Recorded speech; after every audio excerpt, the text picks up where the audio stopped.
brothers in arms, I think that I have found something very powerful. I have made a build called the Juggling Halberdier.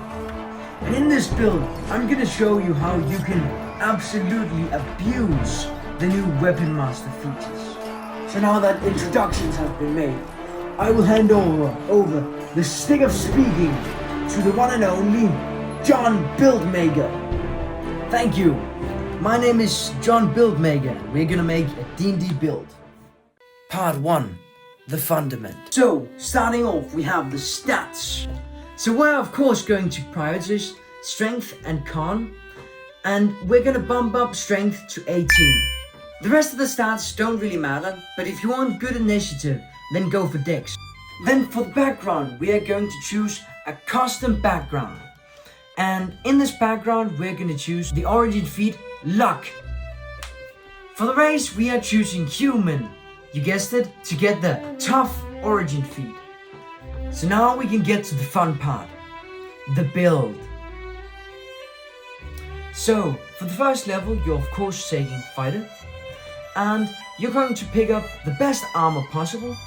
And then you're gonna pick up a halberd and as many daggers and hand axes as you can possibly get your hands on. And of course, you guessed it, that we're gonna take weapon mastery in halberds, hand axes, and daggers. As our subclass, we are choosing Champion, giving us advantage on initiative rolls and crits on 19 and 20s. And on the 4th level, this is when this really starts to get fun. We are choosing Polar Master. And since this is a half-breed, we get a +1 in strength. On level 6, we are going to choose the ability score improvement and get a 16 in con and a 20 in strength. So for level 7, we are getting a new fighting style. And you can choose either Great Weapon Master, Thrown Weapon Fighting, or Defense. It's pretty much up to what you want the most. Finally, it has become time to show you how you can be an absolute axe juggling, dagger juggling, speedy slicing and dicing, 7 attacks on a turn, beast on the battlefield. You can start your turn off with having your halberd equipped. Then you're gonna move it to one side.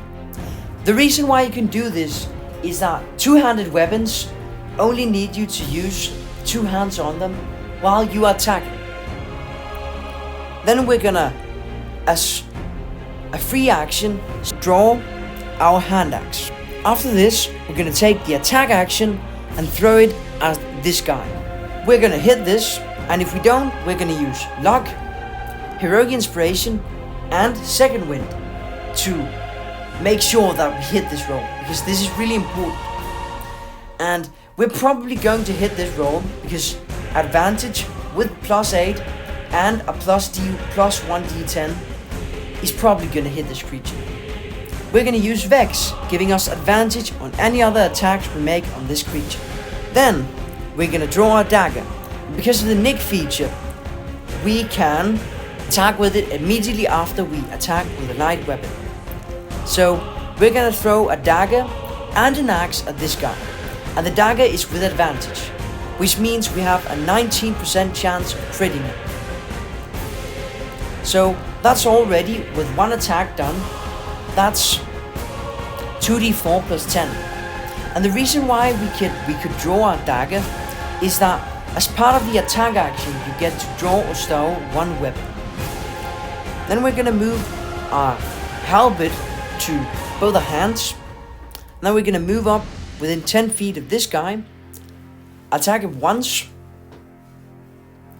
with advantage, giving us again 19% chance of critting, and using the Cleave Mastery feature, also attacking this guy. As the last thing we're doing on our turn, we are going to use our Polar Master to attack with another advantage bonus action.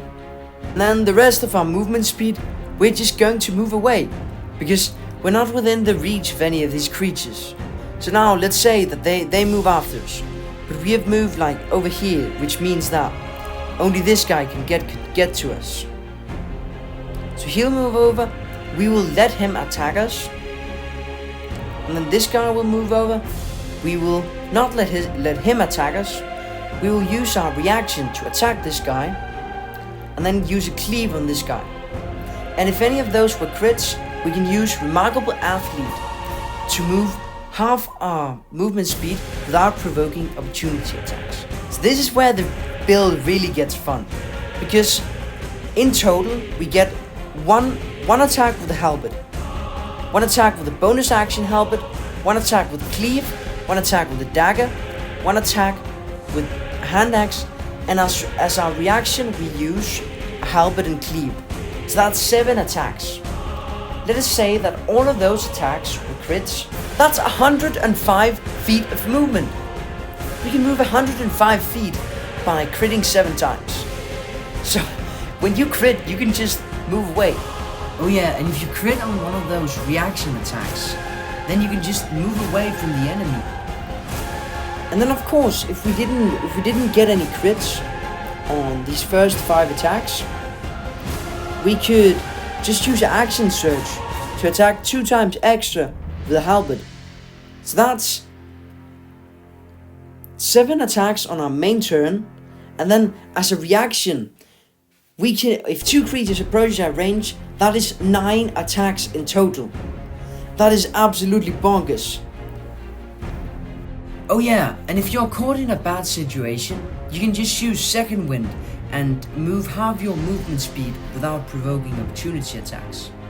This is extremely useful if you're caught in a pinch and get disadvantage on throwing your axe because you're too close to other creatures. And I'm just gonna thank you for watching this video, because it really warms my heart to see that I'm actually starting to get better on YouTube. And if you want, you can join my Patreon. I'm probably gonna do a self redesign and put it as a homebrew race on there. And join the Discord. I'm probably gonna be hosting a one shot on there sometime when it grows a bit. Thank you so much for watching. This has been Bob the Build Maker, and no, John the Build Maker, and I'm thankful for you watching.